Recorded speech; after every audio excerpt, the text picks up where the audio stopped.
nangyari yung pandemic, sobrang naapektuhan yung tourism industry, naapektuhan yung livelihood ng mga tourism workers.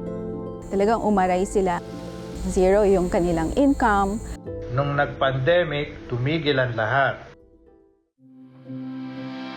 Hindi na rin po ulit na nakaka-recover at tuntua po ang ating mga bangkera na nakakabalik na po sila. Tuwang-tuwa sila sa pagbalik nila dito. Masaya kami dahil ramdam namin na buhay ang negosyo dito na maaari namin ipagmalaki. Dumaan man sa malubak na daan, may ginhawa pa rin nakalaan sa kinabukasan. It is the life of the Filipino people that will benefit out of it. Yung sarap ng buhay ng bawat Pilipino na kayang maabot, kayang mapuntahan ang isang lugar dahil kasi may daan.